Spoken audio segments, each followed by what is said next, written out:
Life horoscope spiritual நேயர்கள் அனைவருக்கும் வணக்கம். இந்த காணொலியில் நம்ம வித்தியாசமான ஒரு ப்ரெடிக்ஷன் தான் பார்க்க போகிறோம். ஜென்சி கிட்ஸ் பற்றி நிறைய விஷயங்கள்ல இன்னைக்கு நம்ம கேள்விப்பட்டுகிட்டே இருப்போம். இந்த ஜென்சி கிட்ஸுக்கான ஒரு எக்ஸாக்ட் ப்ரெடிக்ஷன் இருந்தால் எப்படி இருக்கும் அப்படிங்கிறதான் இந்த காணொலியுடைய முக்கியமான விஷயமாகவே இருக்குது. ஏன் இந்த ஜென்சி கிட்ஸ்க்காக இந்த ப்ரெடிக்ஷன் கொடுக்கணும் அப்படிங்கிறது நீங்கள் ஃபஸ்ட்டு தெரிஞ்சுக்கணும். இந்த ஜென்சி கிட்ஸை யாரெல்லாம் சொல்கிறோம் அப்படின்னு பார்த்தீங்கன்னா 1997 2012 வரைக்கும் பிறந்த இந்த நபர்களை தான் நம்ம ஜென்சி கிட்ஸ் அப்படின்னு சொல்கிறோம். இந்த ஜென்சி கிட்ஸுக்கான காரணம் அப்படின்னு பார்க்குறப்ப இவங்களுக்கு தான் டெக்னாலஜிக்கல் வைஸில் ஸ்மார்ட் ஃபோன்ஸ் எல்லாமே ரொம்ப அறிமுகமான ஒரு காலகட்டம் அப்படின்னு பார்த்தீங்கன்னா 97 2012 வரைக்கும் நிறைய அப்கிரேடான வெர்ஷன்ஸ் எல்லாமே இவங்க பார்த்துட்டே இருக்கிறாங்க. இப்போ இண்டோ மாடர்ன் ஆஸ்ட்ராலஜியில் இந்த ஜென்சி கிட்ஸுக்குரிய பிறந்திருக்கக்கூடிய டைமிங் வச்சு பார்க்குறப்ப 97 வெஸ்டர்ன் ஆஸ்ட்ராலஜியில் இருக்கக்கூடிய முக்கியமான கிரகங்கள் அப்படின்னு பார்த்தீங்கன்னா கைரான், ப்ளூட்டோ, நெப்டியூன், யுரேனஸ். இதனுடைய பிளேஸ்மெண்ட்ஸ் பார்க்குறப்ப கைரான் துலாம் ராசியில் இருக்கு. அதுக்கப்புறம் ப்ளூட்டோ அப்படின்னு சொல்லக்கூடிய பிளானட் மகரத்தில் இருக்கு.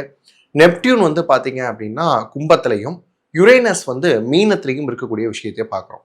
இதெல்லாம் எப்படி நம்ம இண்டோ மாடர்ன் ஆஸ்ட்ராலஜியில், இந்தியன் ஆஸ்ட்ராலஜியில் குரு, சனி, சுக்கிரன், புதன் சொல்கிறோமோ அது மாதிரி வெஸ்டர்ன் ஆஸ்ட்ராலஜியில் ப்ளூட்டோ, யுரேனஸ், நெப்டியூன், கைரான் எல்லாம் ஒரு வெஸ்டர்னில் இருக்கக்கூடிய ஹெவன்லி பாடிஸ், அதுவும் நம்ம பிளானட்ஸாக தான் கன்சிடர் பண்ணுறாங்க.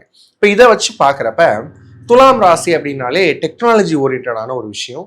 அங்கே கைரான் இருக்கக்கூடிய அந்த சமயத்தில் இவங்க பிறந்ததுனால இவங்க பாட்டப்ல இருந்தே பார்த்தீங்க அப்படின்னா நிறைய டெக்னாலஜிஸோட கனெக்ட் ஆகிருக்கக்கூடிய கிட்ஸ் யார் அப்படின்னு பார்த்தீங்கன்னா ஜென்சிஸ். அதுக்கப்புறம் வாங்க மகரத்தில் இருக்கக்கூடிய ப்ளூட்டோ எப்பவுமே எப்படிப்பட்ட ஒரு பிளானட் அப்படின்னா நிறைய ரெவல்யூஷன் கொடுக்கணும் அப்படின்னு யோசிக்கும். அப்போ breaking the world terms, Capricorn அப்படின்னு சொல்றது மகரத்தோட வீடு. அப்போ பிரேக்கிங் த வேர்ல்டு டேர்ம்ஸ் அப்படிங்கிறதுல உலகளாவிய இருக்கக்கூடிய சிந்தனைகள்ல ஒரு மாற்றம் கொண்டு வரும். அதனாலதான் இந்த ஜென்சி கிட்ஸ் ஏற்கனவே இருக்கக்கூடிய பழைய நடைமுறைகளை எதுவுமே பின்பற்றாம தனக்குன்னு ஒரு ட்ராக்கை நோக்கி போகக்கூடிய விஷயங்களை நம்ம பார்க்க முடியுது. ஸ்மார்ட் போன்ஸ் மாதிரி கேஜெட்ஸ்க்கு நிறைய அடிமையாகக்கூடிய விஷயங்களும் ஏன் நடக்குது அப்படின்னு பார்த்தீங்கன்னா இவங்க பிறந்ததே டெக்னாலஜிக்கலான ஒரு ஏரால. இந்த மாதிரியான சிச்சுவேஷன்ஸ் பார்க்குறோம். நெப்டியூன் கும்பத்தில் இருக்கிற விஷயம். அப்போ கும்ப வீடு அப்படின்னு எடுத்தாலே லாபங்கள் எல்லாமே அப்போ நெப்டியூன் எப்படிப்பட்ட ஒரு கிரகம் அப்படின்னு பார்த்தா புரட்சிகளை உண்டு பண்ணக்கூடியது. அப்போ லாபகரமான புரட்சிகள், நிறைய இன்வெஸ்ட்மெண்ட்ஸு, கிரிப்டோ காயின்ஸ், பிட்காயின், இந்த மாதிரியான விஷயங்கள் எல்லாம் ஜென்சி கிட்ஸ் வளர வளர வளர இந்த சமுதாயத்தில் நிறையவே அறிமுகமாயிருக்கிறத பார்க்க முடியும். யுரேனஸ் அப்படின்னு பார்த்தீங்கன்னா இனோவேஷன்ஸ். யுரேனஸ் பார்த்தீங்கன்னா மீனத்தில் இருக்கிறத பார்க்க முடியும். அப்படி பார்க்குறப்ப குருவுடைய வீடு அப்படிங்கிறதுனால நிறைய இனோவேஷன்ஸும் இவங்க வளர வளர கிடைச்சிட்டே இருந்திருக்கும். இவங்க பார்க்காத டெக்னாலஜியே இருக்காது. நிறைய விஷயங்கள்ல அப்கிரேட் அப்படிங்கிற வார்த்தையே இவங்க வந்ததுக்கு அப்புறம் தான் வந்திருக்கும். இப்படியாக இருக்கக்கூடிய இந்த ஜென்சி கிட்ஸுக்கு ஏன் ஒரு ப்ரெடிக்ஷன் தேவை அப்படின்னு பார்த்தீங்கன்னா பொதுவாகவே லைஃப் எப்போ புரிதல் ஆரம்பிக்கும் அப்படின்னா இந்த இயர் ஆஃப் 14 அப்படின்னு வச்சுக்கோங்களேன். அந்த 14 வயசுக்கு மேலே அந்த அடலசன்ஸ் பீரியட்ல தான் லைஃப்னா என்ன அப்படிங்கிற ஒரு புரிதல் கிடைக்க ஆரம்பிக்கும். அப்படி அந்த புரிதல் ஆரம்பிச்சு 29 வயசு வரைக்கும், இப்போ இருக்கிறதுல 14 29 வரைக்கும் இருக்கக்கூடியவங்க தான் இந்த ஜென்சி கிட்ஸ். அப்போ வாழ்க்கை அப்படிங்கிற விஷயத்த எப்படி தீர்மானிக்கிறது அப்படிங்கிறத ரொம்ப ஃபோக்கஸாக இருக்க வேண்டிய இயர்ஸ் பார்த்தீங்கன்னா 14 to 30 இந்த பிட்வீன் இருக்கக்கூடிய வருஷங்கள்ல தான் அவங்க தங்களை எப்படி ஸ்ட்ரக்சர் பண்ணிக்கணும் அப்படிங்கிறது தெரிஞ்சுக்கணும். அதனால தான் நம்ம இந்த ப்ரெடிக்ஷன் கொடுக்குறோம். 14 to 30 இருக்கிறவங்களுக்காக இந்த ப்ரெடிக்ஷன் இருக்கும். அப்படிங்கிறப்ப இதுல எதெல்லாம் இன்க்ளூசிவா இருக்க போகுது அப்படின்னு பார்க்குறப்ப எஜுகேஷன், கெரியர், அதுக்கப்புறம் ஃபேமிலியும் ரிலேஷன்ஷிப்பும் எப்படி அமைய போகுது அப்படிங்கிற இந்த ஃபோக்கஸ்ல தான் இந்த வீடியோஸ் எல்லாமே நம்ம கொண்டு போக போறோம். ஏன் இந்த ஜென்சி கிட்ஸுக்கு கொடுக்குறோம்னா இந்த 30 வருஷத்தை அவங்க கரெக்டாக ஃபோக்கஸ் பண்ணிக்கிட்டாங்கன்னா, ஃபர்ஸ்ட் 30 வருஷத்தை அவங்க ஃபோக்கஸ் பண்ணிக்கிட்டாங்கன்னா அடுத்த 30 வருஷத்துக்கு அவங்க கவலை இல்லாத ஒரு வாழ்க்கைக்குள்ள வர முடியும். இந்த கைடன்ஸ் அப்படிங்கிற விஷயம் ஆஸ்ட்ராலஜிக்கலாகவும் சரி, வேர்ல்டு வைடு நடக்கக்கூடிய சில எலமெண்ட்ஸையும் கனெக்ட் பண்ணி கொடுக்கறதுனால உலகளாவிய அளவில் தங்களை எப்படி நிலைநிறுத்தணும் அப்படிங்கிறத இந்த ஜென்சி கிட்ஸ் புரிஞ்சுப்பாங்க அப்படிங்கிற ஒரு நல்ல எண்ணத்திலையும் இவங்களை எப்படி பேரண்ட்ஸ் கையாளணும் அப்படிங்கிற விஷயத்த ஒரு பேரண்டிங்கான ஒரு சஜஷனாகவும் தான் இந்த ப்ரெடிக்ஷன்ஸ் அமைய போகுது. இது ஒரு குறிப்பிட்ட முயற்சியாக நம்ம இந்த மே மந்த்ல இருந்து கொடுக்குறோம். ஏன் மே மந்த்ல இருந்து ஸ்டார்ட் பண்றோம் அப்படின்னு பார்த்தீங்கன்னா மே மந்த் பார்த்தீங்கன்னா நிறைய ஹை கெரியருக்கான விஷயங்கள், அதுக்கப்புறம் என்ட்ரன்ஸ் எக்ஸாம்ஸ் இருக்கும். ஒரு லைஃப்ல இந்த மே மாசம் அப்படின்னு எடுத்து பார்த்தீங்கன்னா நம்ம அடுத்த கட்டம் எதை நோக்கி டிராவல் பண்ண போறோம் அப்படிங்கிறத ஜென்சி கிட்ஸ் முடிவு செய்யக்கூடிய காலகட்டமாக இந்த மே மாதம் வர்றதுனால மே மாதத்துலேருந்து இந்த ப்ரெடிக்ஷனை ஸ்டார்ட் பண்ணுறோம். இது ஒரு நல்ல முயற்சி அப்படின்னு நினைக்கிறேன். மாணவர்களுக்கு குறிப்பாக அவங்களுடைய எதிர்காலத்தை தீர்மானிக்கிறதுக்கு தங்களுடைய கிரகநிலைகளை தெரிஞ்சுக்கிட்டு அடுத்தடுத்த இண்டஸ்ட்ரீஸில் ஃபோக்கஸ் பண்ணுறப்ப இன்னும் நல்லா இருப்பாங்க அப்படிங்கிற ஒரு எண்ணத்தில் தான் இந்த ஜென்சி கிட்ஸ்க்கான ப்ரெடிக்ஷன் கொடுக்க போகிறோம். வாங்க பார்க்கலாம்.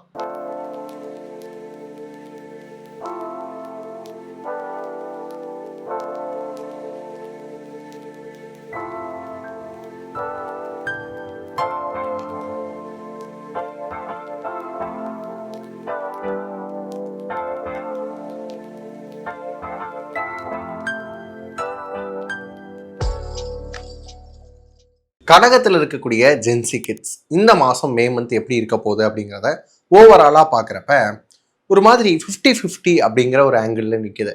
எதில் 50 பாசிபிலிட்டிஸ் இருக்குது, எதில் 50 கவனமாக இருக்கணும் அப்படிங்கிறத மட்டும் நான் உங்களுக்கு சொல்லிடுறேன். ஃபஸ்ட்டு விஷயம் எடுத்தோடனே நமக்கு எஜுகேஷன். ஏன்னா கல்வி அப்படிங்கிற விஷயம் ரொம்ப இம்பார்ட்டண்ட்டான ஒரு விஷயம் அப்படிங்கிறத பார்க்குறோம். கல்வி கரையில் கற்பவர் நாள் சில அப்படின்னு சொல்லுவாங்க. கேடில் விழுச்செல்வம் கல்வி ஒருவருக்கு மாடல்ல மற்ற எவை அப்படிங்கிறது திருவள்ளுவர் சொல்லியிருக்கிறாரு. இப்போலாம் பார்க்குறப்ப ஜென்சி கிட்ஸுக்கு எஜுகேஷனுடைய இம்பார்ட்டன்ஸ் அப்படிங்கிறது கண்டிப்பாக தெரியணும் அப்படின்னு நினைக்கிறேன். ஏன்னா இன்னைக்கு இருக்கக்கூடிய காலகட்டத்தில் எஜுகேஷனை விட ஸ்கில் இருந்தால் போதும் அப்படிங்கிற மாதிரி நினைக்கிறாங்க. எஜுகேஷனும் முக்கியம், அதோட சேர்ந்து ஸ்கில்லும் அப்படிங்கிற விஷயமும் முக்கியம். ஏன் இதை கடகராசிக்கு நான் இவ்வளோ ஃபோக்கஸ்டாக சொல்கிறேன் அப்படின்னு பார்த்தீங்கன்னா, ரொம்ப அதிகமாக ஃபோனில் அது மட்டும் இல்லாமல் சோஷியல் மீடியாவில் நேரத்தை ஸ்பெண்ட் பண்ணக்கூடிய விஷயம் யாருக்கு இருக்குது அப்படின்னு பார்த்தீங்கன்னா கடகராசிக்காரங்களுக்கு. நீங்கள் பொதுவாக டீடாக்ஸ் அப்படிங்கிற விஷயத்தை கேள்விப்பட்டிருப்பீங்க. லைக் டீடாக்ஸ் அப்படின்னாலே கழிவுகளை வெளியேற்றுறது அப்படின்னு சொல்லுவாங்க. கட்டுக்கான டீடாக்ஸ் எடுத்துக்கிறது, ஸ்கின்னுக்கான டீடாக்ஸ் எடுத்துக்கிறது, இதெல்லாம் டேர்ம்ஸ் எல்லாமே உங்களுக்கு புரிஞ்சிருக்கும். ஆனால் இந்த நேரத்தில் கடகராசிக்காரங்க செய்ய வேண்டிய ஒரு டீடாக்ஸ் என்ன தெரியுமா? அதுவும் ஜென்சி கிட்ஸ் பண்ண வேண்டியது என்ன தெரியுமா? டிஜிட்டல் டீடாக்ஸ் அப்படிங்கிற விஷயம். அதாவது ஃபோன் யூஸ் பண்ணுறதை தவிர்த்துட்டு ஒரு டைம் செட் பண்ணிக்கோங்க. இன்ஸ்டாகிராமை இந்த டைமுக்கு மேலே நான் செட் பண்ண மாட்டேன், இதுக்கு மேலே நான் பார்க்க மாட்டேன், சைட்டில் இன்னென்ன சைட்டை பிளாக் பண்ணிக்கிறேன் அப்படிங்கிற மாதிரியான விஷயங்கள். அதுக்கப்புறம் பார்த்தீங்கன்னா பேரண்டிங் கண்ட்ரோலில் எடுக்கிற மாதிரி அதுக்கு லிமிட்டடான ஹார்ஸ் தான் யூஸ் பண்ணுவேன். இந்த மாதிரியான விஷயங்களை டிஜிட்டலாக நீங்களே உங்களை சோஷியல் மீடியாவிலேருந்து டீடாக்ஸ் பண்ணிக்கிட்டால் உங்களுடைய கவனம் அப்படிங்கிறது சிதறாமல் இருக்கும். ஃபோக்கஸ் எஜுகேஷன் மேலே இருக்கும். கரெக்டாக அடுத்தடுத்த தேர்வுகள் வரக்கூடிய காலகட்டமாக இருக்குது. நிறைய என்ட்ரன்சஸ் வருது. இன்னும் சொல்லணும்னா இன்ஜினியரிங் என்ட்ரன்ஸ் இருக்குது, அதுக்கப்புறம் மெடிக்கல் என்ட்ரன்ஸ் இருக்குது, அக்ரிக்கு இருக்குது. இந்த மாதிரி ஐகேர் மாதிரியான என்ட்ரன்சஸ் இருக்கக்கூடிய இந்த காலகட்டத்தில் உங்களுடைய ஃபோக்கஸ் எல்லாம் உங்களுடைய கெரியர் நோக்கி இருந்ததுன்னு சொன்னால் இன்னும் ஃபோக்கஸிங் சூப்பராக இருக்கும். அடுத்து பார்த்தீங்கன்னா கெரியர் சார்ந்த விஷயங்களை பார்ப்போம். இந்த கெரியரில் நிறைய குழப்பத்தில் இருக்கீங்க. வேலையை எப்படி தக்க வச்சுக்கிறதுன்னு தெரியல. அதுவும் குறிப்பாக அந்த 22லேருந்து அப்புறம் 29 வரைக்கும் இருக்கக்கூடிய ஆட்களுக்கு நம்ம வேலை போயிருமா அப்படிங்கிற ஒரு பயம் இருக்குது தானே. லைக் நம்மளை பெஞ்சில் வச்சுட்டாங்களே, ப்ராஜெக்ட் இல்லையே, இந்த மாதிரியான விஷயத்துலலாம் இருக்கிறது யார் அப்படின்னு பார்த்தீங்கன்னா கடகராசிக்காரங்க. நீங்கள் என்ன பண்ணணும், உங்களுடைய ஸ்கில்ஸை ஆட்டோமேட்டிக்காக இம்ப்ரூவ் பண்ணிக்கிட்டே இருங்க. உங்களை அங்கேருந்து அனுப்பவே கூடாது. இந்த மாதிரியான ஒரு ஸ்கில்டு பர்சன் எங்களுடைய நிறுவனத்தில் தான் இருக்கணும், எங்களுடைய ஃபோரம்க்கு இவர் தான் அசட் அப்படின்னு சொல்கிற அளவுக்கு உங்களுடைய ஸ்கில்ஸை நீங்கள் வளர்த்துக்கோங்க. உங்களுக்கு அந்த பயமே வராது. ஸ்கில்ஸை இம்ப்ரூவ் பண்ணுறதுக்கான காலகட்டமாக இந்த காலகட்டத்தை எடுத்துக்கோங்க. அப்படியே வேலை போயிருந்தாலும் தப்பு கிடையாது. ஸ்கில்ஸை இம்ப்ரூவ் பண்ணுங்கள், நிறைய ஸ்கில்ஸை லேர்ன் பண்ணுங்கள், அக்யூர் பண்ணுங்கள் நாலேஜை. அடுத்து ஒரு நல்ல வேலைக்கு போய்க்கலாம். ஏன்னா இப்போ இருக்கக்கூடிய ஜென்சி கிட்ஸில் இருக்கக்கூடிய விஷயம் என்னென்னா, ஒரு சின்ன தோல்வியும் கூட அவங்களை என்ன பண்ணிடுது அப்படின்னு பார்க்குறப்ப ரொம்பவுமே மனசோடைய வச்சிருது. ஏன்னா நம்மளும் அந்த காலகட்டத்தில் வளர்றோம் அப்படிங்கிறதுனால என்னால் ஈஸியாக புரிஞ்சுக்க முடியும். நம்மளாம் கேட்க எல்லாமே வீட்டில் வாங்கி கொடுத்துருப்பாங்க. லைக் எப்படின்னா இப்போ 2K கிட் வரைக்கும் ஒரு மாதிரி இருந்திருக்கும். அதுக்கப்புறம்லாம் கொஞ்சம் இடம் பிடிச்சாலே வீட்டில் வாங்கி கொடுக்கக்கூடிய பேரண்டிங் வந்துட்டாங்க. அப்படியான பேரண்டிங்லேருந்து வந்தவங்களுக்கு சின்ன சின்ன சின்ன சின்ன ஒரு தோல்வியை கூட எடுத்துக்கிற அளவுக்கான மனப்பக்குவம் இல்லை. தோல்வியும் கூட வாழ்க்கைக்கு அப்பப்போ வேணும் தான். ஏன்னா ஃபெயிலியர்ஸ் அப்படிங்கிறது தான் சக்ஸஸுடைய ஸ்டெப்பிங் ஸ்டோன்ஸ் அப்படிங்கிறத நீங்கள் புரிஞ்சுக்கணும். அந்த விஷயம் புரிஞ்சுக்கிட்டாலே வாழ்க்கைக்குரிய ஒரு நல்ல புரிதல் அப்படிங்கிறது வந்துடும். அடுத்து வாங்க ரிலேஷன்ஷிப்பில். இந்த ரிலேஷன்ஷிப்பில் நான் 2ஆக பிரிச்சுக்கணும்னு நினைக்கிறேன். ஒன்று ஃபேமிலி, இன்னொன்று ரிலேஷன்ஷிப் அப்படிங்கிறத எடுத்துப்போம். இந்த ஃபேமிலி பொறுத்த அளவுக்கு அம்மாவோட எங்க இவ்வளோ கஷ்டம், அம்மாவுடைய உணர்வுகளை ஏன் புரிஞ்சுக்க மாட்டீங்க? தாய் அப்படிங்கிற விஷயம் இருக்கு இல்லையா, அதில் நிறைய ஒரு அல்டிமேட் பவர் அப்படின்னு சொல்லலாம். நம்ம KGF படத்தில் கூட சொல்லுவாங்க இல்லையா, தாயை விட சிறந்த சக்தி எதுவுமே இல்லைன்னு. நீங்கள் கொஞ்ச நாளாக பாருங்கள், அம்மாவுக்கு சரியான மரியாதை கொடுக்காம இருக்கிறது, அம்மாவோட சரியாக பேசாமல் இருக்கிறது, உனக்கு என்ன தெரியும் அப்படின்னு சட்டுன்னு பேசிடுறது, இந்த மாதிரி விஷயங்கள்லாம் பண்ணியிருக்கீங்க.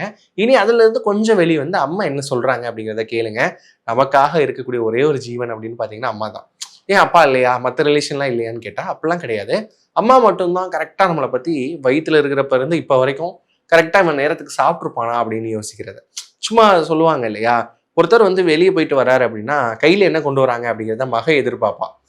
அதுக்கப்புறம் பையில் என்ன இருக்கு அப்படிங்கிறத மனைவி எதிர்பார்ப்பா. ஆனால் இறைப்பை எப்படி இருக்கு அப்படிங்கிறத தாய் மட்டும்தான் எதிர்பார்ப்பா அப்படின்னு சொல்லுவாங்க.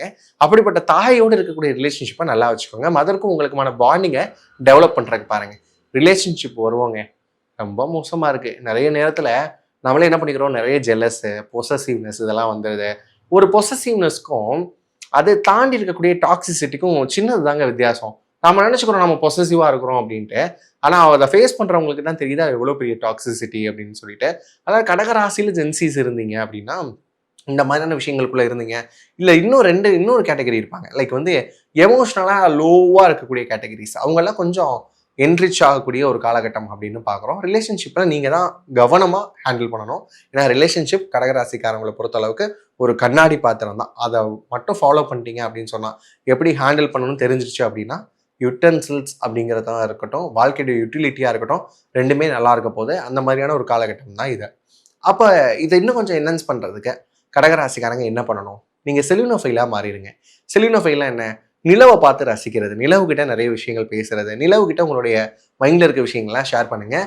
ஃபீலிங் ரிலாக்ஸ்டாக ஃபீல் பண்ணுவீங்க. அது மட்டும் இல்லாமல் நிலவோடு இருக்கக்கூடிய அந்த கனெக்ஷன்ஸ் ரொம்ப அழகாக இருக்கும். உங்களுக்கு தேவையான விஷயங்களையும் மேனிஃபெஸ்ட் பண்ணி தரும். இதை மட்டும் ஃபாலோ பண்ணுங்கள், சூப்பராக இருப்பீங்க. இதே மாதிரி நிறைய இன்ட்ரெஸ்டிங்கான ஃபேக்ட்ஸோட மாதம் வந்து பார்த்தீங்க அப்படின்னா ஜென்சிக்கான ப்ரெடிக்ஷன்ஸ் கொடுக்கலாம் அப்படிங்கிற எண்ணத்தில் இருக்கும். உங்களுடைய சப்போர்ட் அதுக்கு கண்டிப்பாக தேவை. எப்படி நம்ம மற்ற வீடியோஸ்க்கு சப்போர்ட் பண்ணுவீங்களோ அதே மாதிரி இந்த வீடியோஸையும் பாருங்கள், ஃபுல்லாக பாருங்கள். உங்களுடைய ஃப்ரெண்ட்ஸ் அண்ட் ஃபேமிலிக்கு இதை வந்து ஷேர் பண்ணுங்கள். நம்ம லைஃப் ஹாரோஸ்கோப் ஸ்பிரிச்சுவல் சேனலை வந்து சப்ஸ்கிரைப் பண்ணி வச்சுக்கோங்க. உங்களுக்கு மற்ற ஏதாவது விஷயங்கள், பர்சனல் ஹாரோஸ்கோப் பார்க்கணும், ஹேண்ட் ரிட்டனான ஹாரோஸ்கோப் பார்க்கணும் அப்படிங்கிற விஷயங்கள் இருந்தாலும் சரி, வாஸ்து ரிலேட்டடான விஷயங்கள், அதுக்கப்புறம் வந்து ப்ரெடிக்ஷன்ஸில் நிறைய பரிகாரங்கள் பண்ணணும் அப்படின்னா அதை பண்ண முடியாத சூழல்கள் இருந்தாலும் சரி, இந்த மாதிரியான சர்வீசஸ்க்கெல்லாம் lifehoroscope.in அப்படின்னு சொல்லக்கூடிய நம்முடைய வெப்பேஜ்குள்ளே வாங்க.